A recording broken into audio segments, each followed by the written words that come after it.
Well, welcome everybody. It's a great pleasure to join you.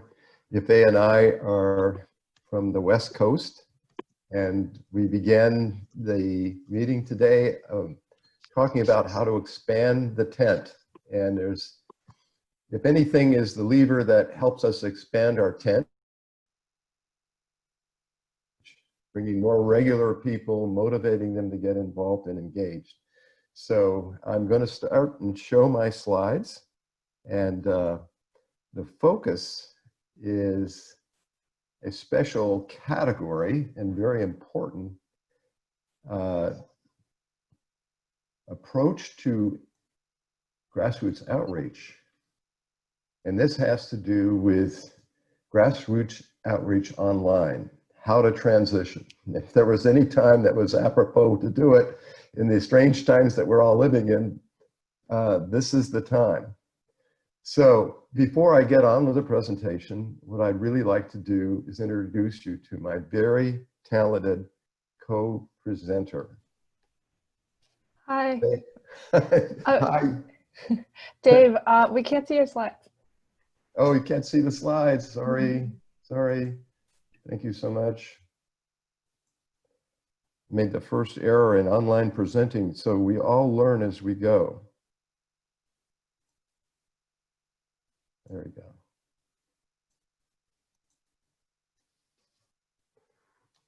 So,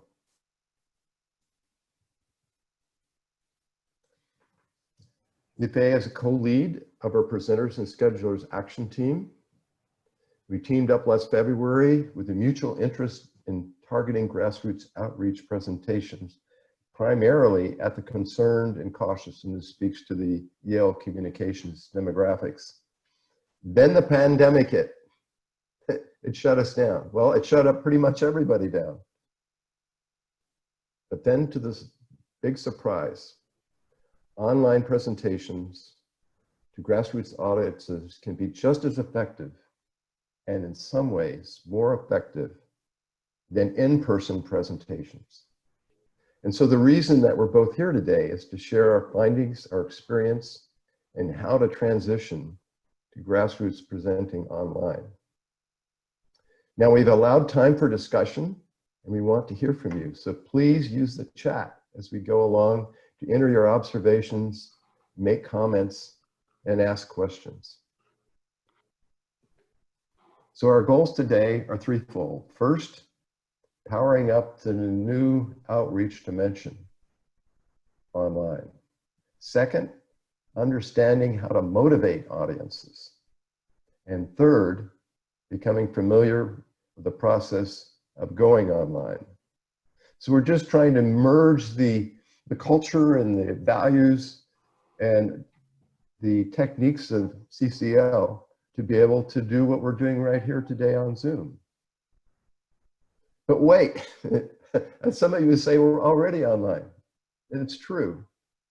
One of CCL's strengths is its connectedness, and although we miss person-to-person contact with other CCLers, with a few minor hiccups, we've made the transition online. It's easy to forget how we can get together on Zoom before our chapters meetings when we were shooting the breeze with other CCLers that we're not even in the same physical location. But there's something different about online presenting, especially with grassroots audiences made up of fellow citizens that we don't know. What is it? Here's the difference. The originally defined goal of CCL's grassroots outreach lever was citizens, climate, education. And whereas computer-based learning is the default for schools and universities, it's not what ordinary citizens are keen to do as they get on with their lives in these extraordinary times. Education-oriented climate presentations are, quite frankly, a snooze. And our challenge is that there's nothing preventing our audiences from getting up and checking out on us. But there's another possibility, another dimension. motivating people online can be a game changer. It's that whole new dimension. It's the way we can expand the tent, which is really the major theme in our meeting today. All that's required is to extend our communication skills. Now, you all know about the importance of motivational interviewing. It's the staple of taking one-on-one small groups and talking with them, communicating and relating with them.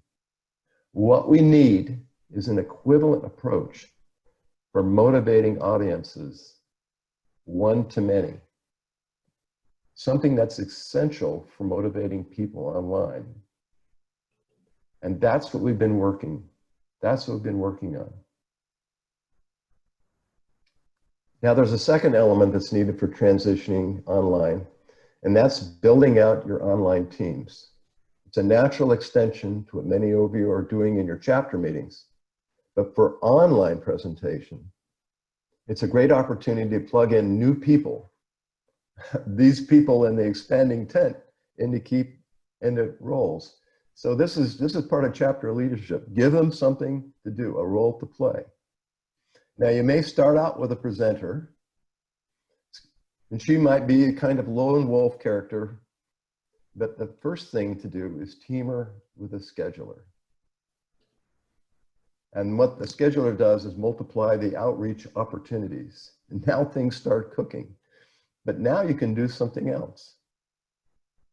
You can find someone on your chapter who's interested in the technology of Zoom, who's experienced to be a stage manager.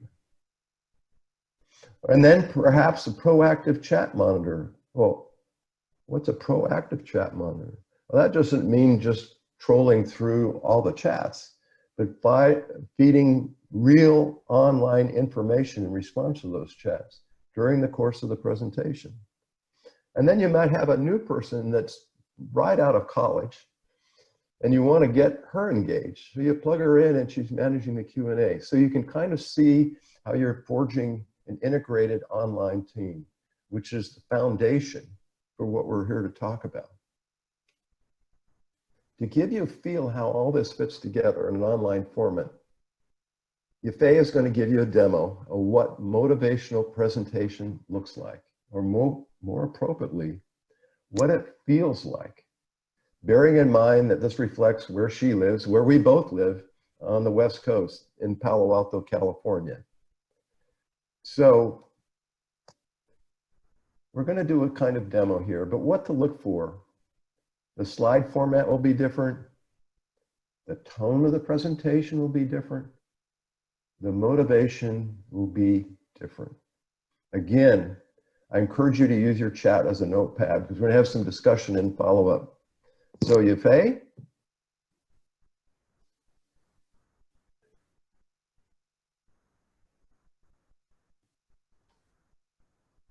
All right, Dave, can you stop sharing?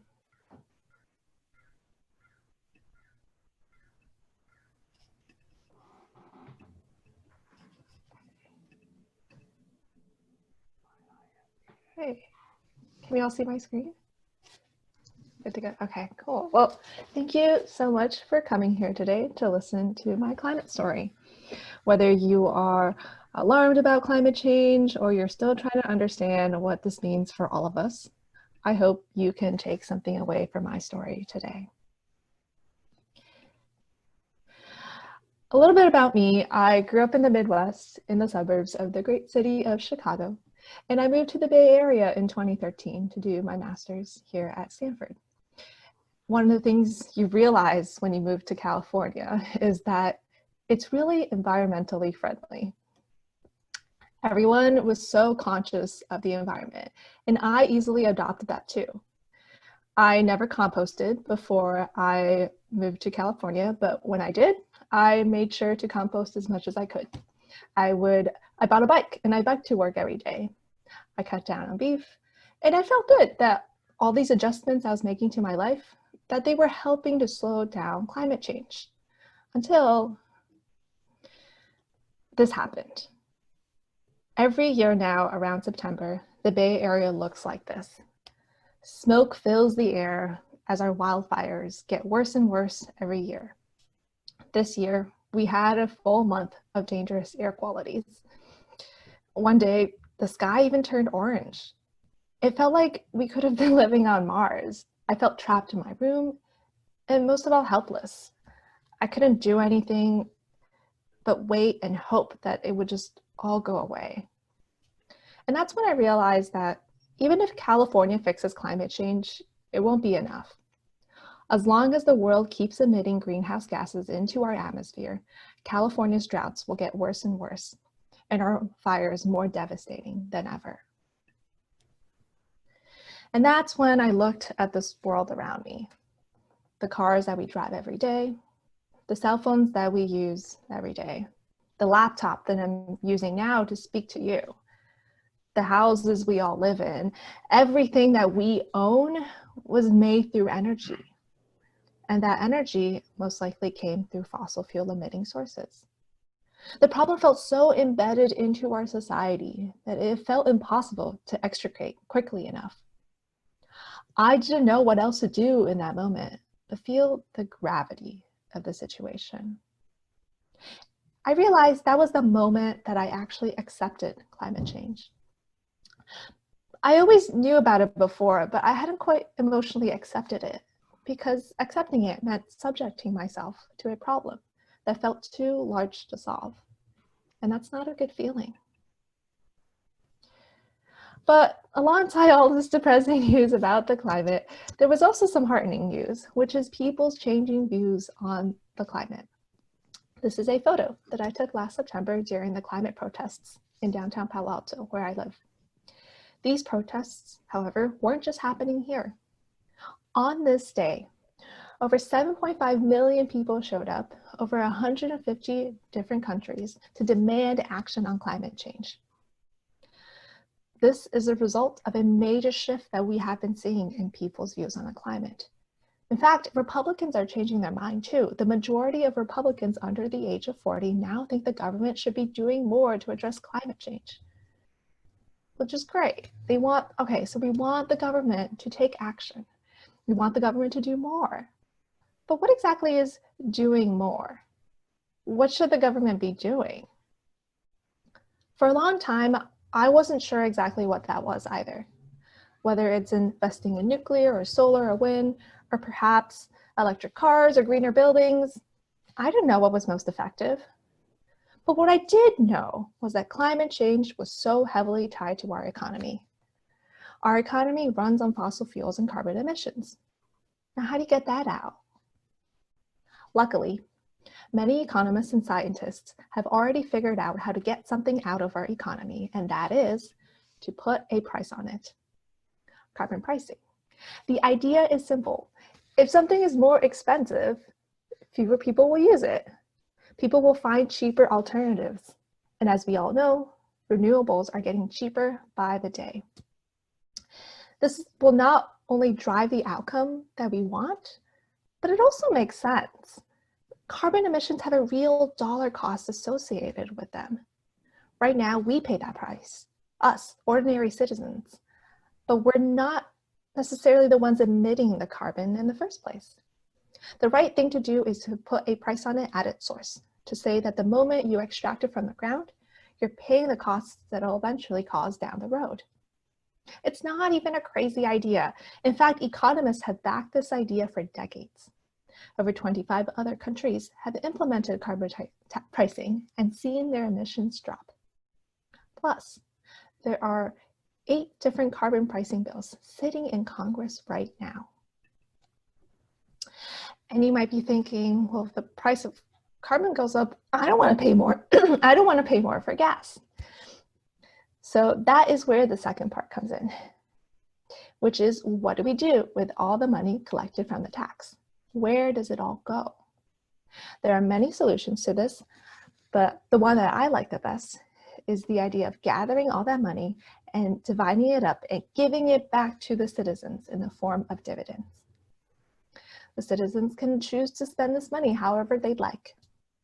Through this, the bottom 2/3 of households will actually see a net income increase as a result of this policy. And this is because the wealthiest of Americans do the most polluting. Okay, so this all sounds great. These abstract ideas sound great, but let me illustrate what this actually means in practice. This is a map of the US. For each region, it shows what the cheapest energy source is today. So for a given dollar value of investment, what source of energy will give you the most bang for your buck? We see that in the Midwest benefits mostly from wind.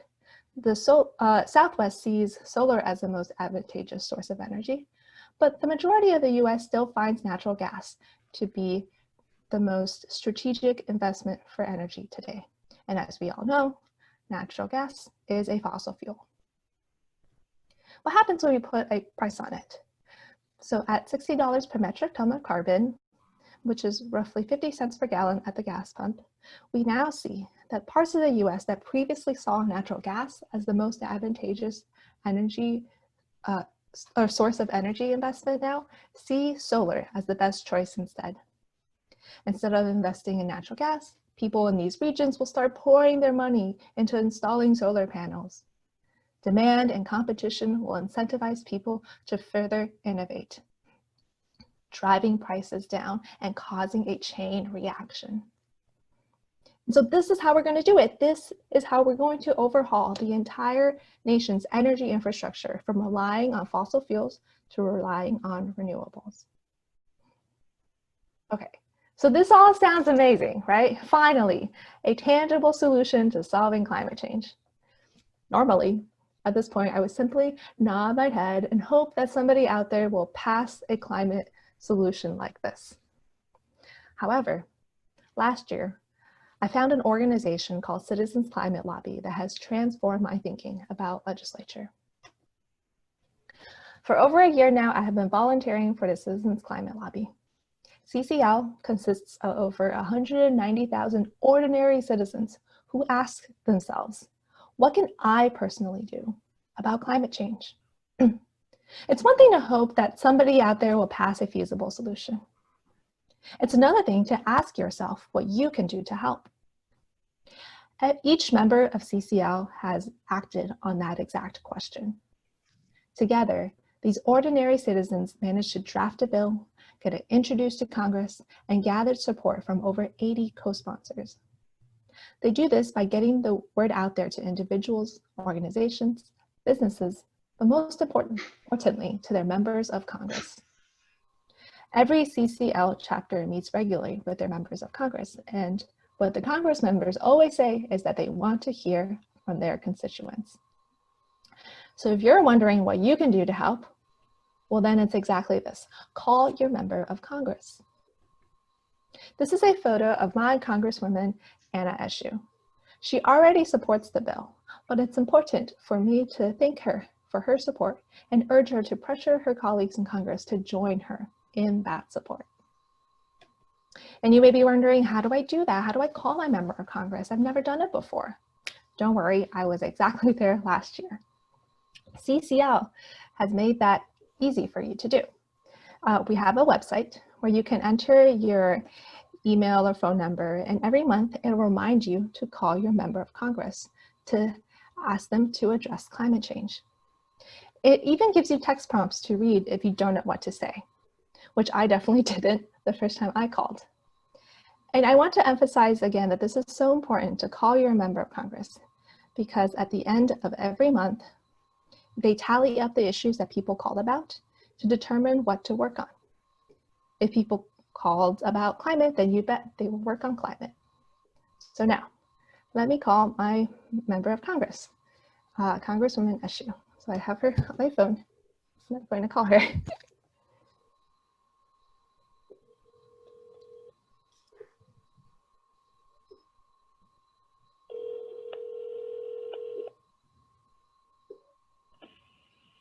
Thank you for contacting the office of Congresswoman Anna G. Eshoo. Our normal office hours are 9 a.m. to 5 p.m. Monday through Friday. Due to the CDC recommendations on social distancing, our office is closed to visitors and staff are working remotely. Please leave us a message with your name, city, phone number, and email address, and a brief description of your comment or problem, and we will get back to you as soon as possible. You can also contact the Congresswoman via our website at eshoo.house.gov. Thank you. Hi, Congresswoman Eshoo. My name is Yifei Huang. I live in the College Terrace neighborhood of Palo Alto. My email is yifei223@gmail.com. Yifei is Y-I-F-E-I. I'm calling first to thank you for all the work you've done for this country so far, including coronavirus relief and helping those displaced by the California fires. The fires this year have proved to me that we need to move quickly on climate change.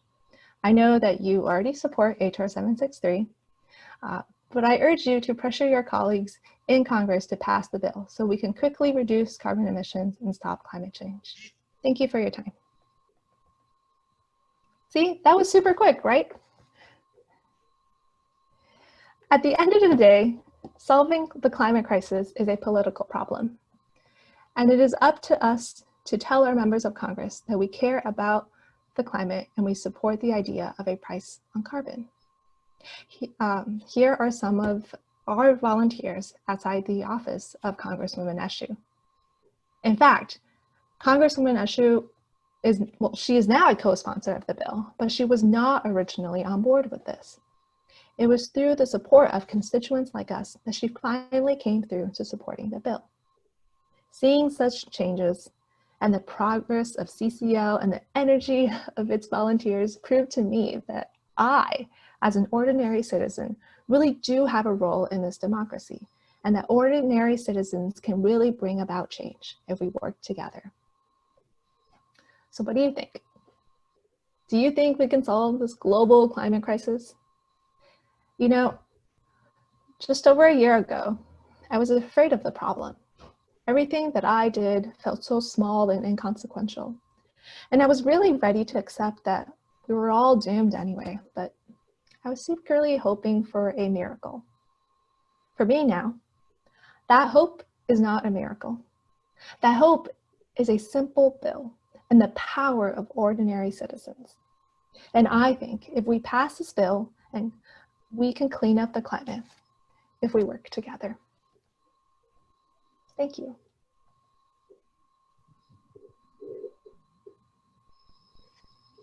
Well, everyone, this is a... And you know what I said?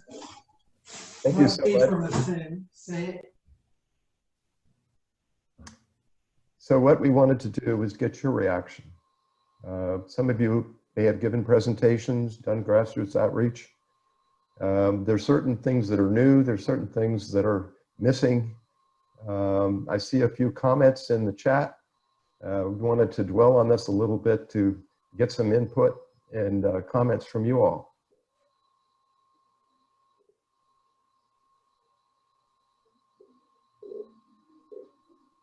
If you'd like to unmute yourself, you can go ahead and ask your question or give a comment if you'd like. Thank you, David. You're fine.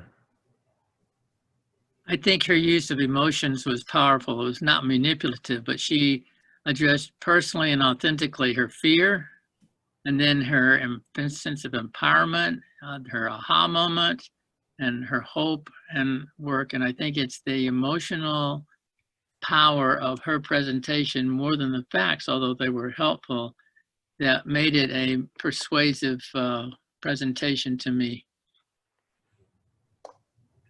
That's a terrific comment. And you would think of having a straight person on what we're trying to do. Bill Hendricks is saying it, but thank you for that. Others want to chime in and what your reaction was, what you saw was different? Hi, I'm Ingrid. I really love that she called Congress on the spot. That's something I thought that'd be cool to do, but if the office isn't open, you leave a voicemail, but like, you can do it. We're gonna do it. I really like that a lot. One of the things about online presentation is not the drumbeat of one slide after another after another. You got to shake it up. You got to keep things moving. And we agree that whether it's a call to Congress or something else, it's riveting when you have that change of pace. It's real important.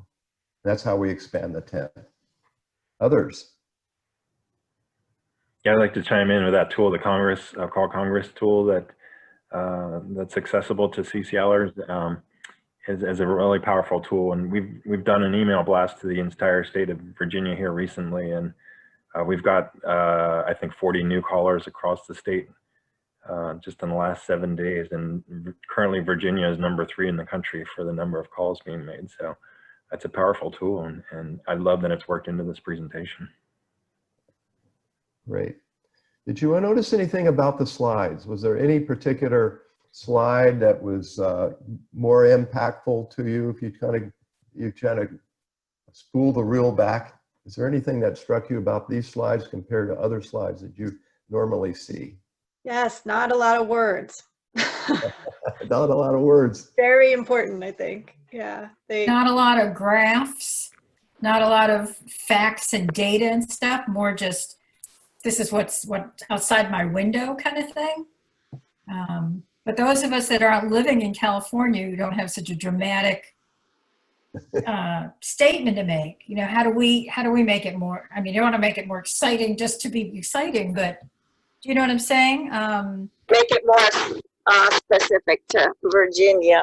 Yeah, but it's not, there's not as much dramatic weather going on here to make it have that impact. There's a Future Urban Climates website that's out of the University of Maryland, and it shows what city in the United States currently has a climate that's most like what your city will be like in 60 years. And for Lynchburg, Virginia, in 60 years, our climate is going to be like Niceville, Florida, if we keep on the current path. And that, I just think that plot that they produce is so powerful. It's real, it's happening within the lifetime of people that are alive today. And it just shows that, you know, our world's not going to be anything like it is today, you know, for people that Can you share that website again in the chat? Yeah, let me locate it and I'll share it. Okay. Also, remember the goal is to expand the tent. So how does this expand the tent? Good question. Well, how is this helping us bring in more diversity? Well, these are good questions. Let me respond to Steve and all of you on the slides, and then I'll get back to expanding the tent. One of the things that we noticed is the Climate Layout Reality Project has very visual slides. If you've ever gone through one of those presentations, they hit you with one after the other after the other. The only real departure here is theirs is pretty dark and pretty much prone to gloom and doom. So if you can weave together a series of slides that is a backdrop to the presentation that are optimistic but realistic, we basically stole their idea. And so we'd like to work with people who are interested in this approach. The slides is the minor problem. It's getting that emotion and the narrative. It's an end-to-end narrative, not just a set of slide. That's the trick. Now, as far as expanding the tent is concerned, what we found in grassroots outreach, and you may find in general, is that people are not acting because they doubt the science. Subjectively, there's an emotional barrier. That's the big thing. You can keep pounding people with facts and science, and you're just sort of talking to a blank wall. We found that you can motivate people online, and what we have right now, right with the audience between you and us, is this kind of flow. That kind of discussion after this breakthrough on the emotional part is when you can move people. I'll talk about that in a minute, but we think it's very effective and it really works. Capping it off with a call to action that meets everybody where they're at. Okay, I need to in interest of time, any other further reactions? Yes, I like the way the message was very simple. In other words, it didn't go into tons of details about how the pricing is going to accelerate through the years and, get in too much into the weeds. So I think that's a good way to do it. I agree with that. I also like the emotion of the presenter, and in particular, as far as the slides go, I like the series of maps that showed where the most profitable or the most economical source of energy was as this moved forward. Right. So Sure. instead of talking about the Fossil fuel. technology and getting off in the weeds of the technology, what we do is provide a visual map. People can relate to maps as opposed to charts and things like that. Hey, Dave. A visceral effect. Dave. Yes. Somebody put on mute, I'm not sure who. How do we find the right audience? The slides can be great, the pitch can be great, but if we don't know where it's going to go, what do we do? Right. This is designed originally, as I mentioned, for the concerned and cautious. We're all alarmed and we somehow speak in an echo chamber. If you get with another environmental group, they'll all be alarmed, and so you have to tune this a little bit differently. This is for regular people on the street. And if you begin to go out and check, this is part of the scheduler. Remember the second person. We have a team working here that goes out, and if you start looking, for instance, at Rotary clubs, for example, and all of these civic organizations, we're another civic organization at the chapter level. We have something in common. Rotary clubs nationally have a very, I think, proactive view on the climate. If you go onto their sites and check their events, you'll see they're already doing their meetings online. You can make proposals, but that's a shorthand. So I know, let me just get back to the presentation. I'll try to fill the blanks in from the bottom. So let me share my screen here. And so we kind of had this discussion, and I thank you so much for your comments and your suggestions. So we've been talking about what CCLers have noticed about this presentation. What we're finding, what our audiences notice, these are the grassroots, regular people they're trying to bring into our tent. The focus isn't on the slides, really. The slides is wallpaper. It's mood forming. There's no gloom and doom. You can kind of read these bullet points ahead of me. There's no climate science tutorial. There's no tutorial on the bill. We don't get lost in the weeds. Instead, the focus is on the presenter.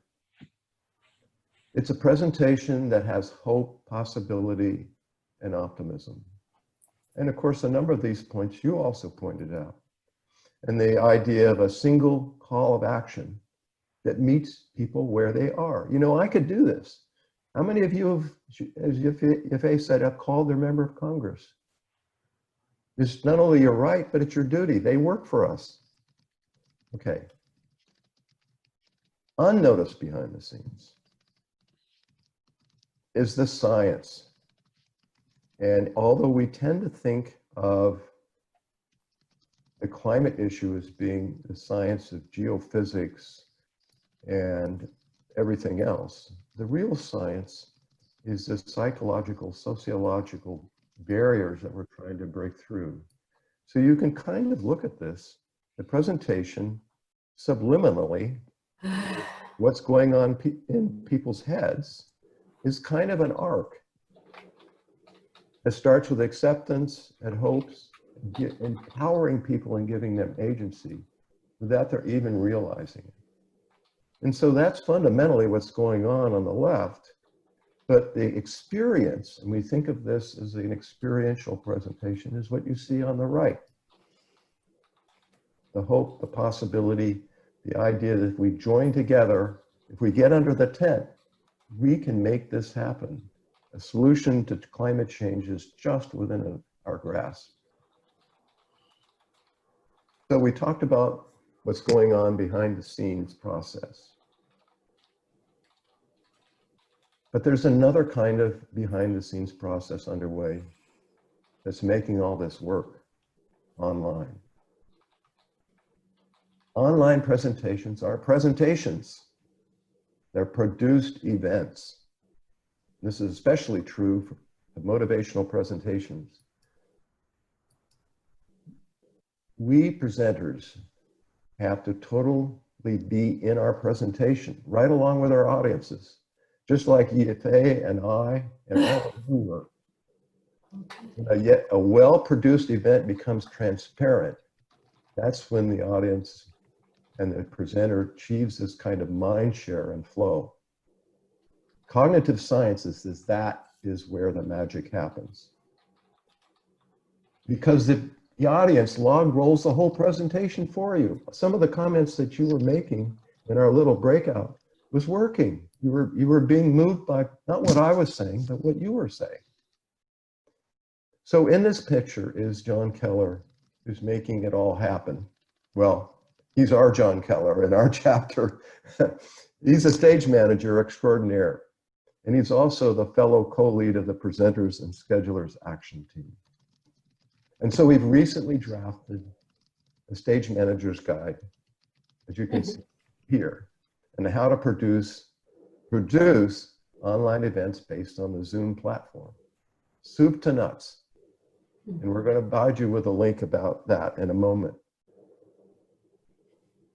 But what I'd like to do, what Yifei and I like to do, is to summarize. We consider the key takeaways. Transitioning to online presenting is a major outreach opportunity. It's not a liability. We know it works. And I realize it's different, and it's a little bit of a transition to not be interacting with people online, but we do it all the time. All of us here are in the same room. Second, motivational presenting is a valuable climate advocate school, irrespective of presenting. This is something that could be used as a complement to online interviewing that we all practice and know about. Anytime you have more than 2 people, you have an audience. The next key is that successful online events are produced. There's a framework, a bubble around the presenter, so that the presenter can focus just on being the very best she can be, which is presenting. And last, online presentations are teamed endeavors. As you bring new people, you need to plug them in. And this is an area that can be expanded tremendously, not only with people that are regionally close to you or who are local. You can bring in skilled people from other neighboring chapters to make this work. Okay, and they're fun. When you're hitting on all cylinders in a presentation to produce an event, having a Zoom outreach, it really works. It's like I'm feeling right about now. So we want to thank you for participating in our session today. Motivational presenting is something Yifei and I are just passionate about. We want to conclude with a final thought. Okay, online grassroots outreach isn't transitioning. It's transcending. And we want to thank you. So, we have a number of follow-up items for you. Yifei is going to post them in the chat. And there's lots more besides. We've been working on it. We've got a group of really energetic people. So as some of the takeaways that I talked about, you can build on those with some of the things that we have here. And last but not least, reach out. We've got an interesting dynamic group that's pushing the lever of grassroots outreach in a new direction. Thank you. Thank you. Thank you, Dave and Yifei. We have about 5 minutes left if you'd like to do some Q&A. Yeah. Okay, great. I did notice some references in the chat to where do we find the audiences to do presentations and tailoring the message directly to that audience, like conservatives, for instance. Can you speak to that? Yeah. I'll go to conservatives in a minute because that's an interesting one. But if you look around and basically, oh, first of all, ask in your chapter. Everybody knows somebody who's active in another organization. They can be a neighborhood group. You can, if you have a group of neighbors, you can bring them together. You can, and they're all online interested in something you can do. Garden clubs, book clubs. The short answer is I give a course on scheduling 101. I just gave one on Thursday on the art of scheduling. Scheduling is that finding the groups, building relationship with the groups, getting in the door, and finding a way. We actually bring a talent, which is online presenting on Zoom. We can deliver that to any organization that's still grappling with the technology. It's a competitive advantage for us. Now on conservatives. The way it works for us on the West Coast, out on the West Coast here, San Francisco Bay Area, everybody is pretty blue, deep blue, I'd say. But we find that just hanging out with conservatives without pushing the bill, without pushing the climate, and I've done this and it works, is you just say on an online group that's open that you can join, somebody gets around and said, Dave, would you introduce yourself? You'd say, oh, well, I'm Dave Kame, I'm with the Citizens Climate Lobby, and I'm really interested in what you're doing here. Then there's a pause. What happens is they're curious. What are you doing, a climate guy at a conservative meeting? They will search you out. They'll say, hey, I'm kind of concerned about the climate too. So this is how, in the way of CCL, you build a relationship, not pounding down the front door saying you gotta support our bill. Slowly but surely, you can build that relationship, and then you can grow that relationship, and it will open up presentation opportunities in a conservative organization. Really, the coolest thing is to land a presentation at a Republican club. When we've done it, it works. Okay. Nice. Are there any other questions? Would you speak a little bit about the action team, the presenters and schedulers action team? How often do you meet and the resources that you guys have?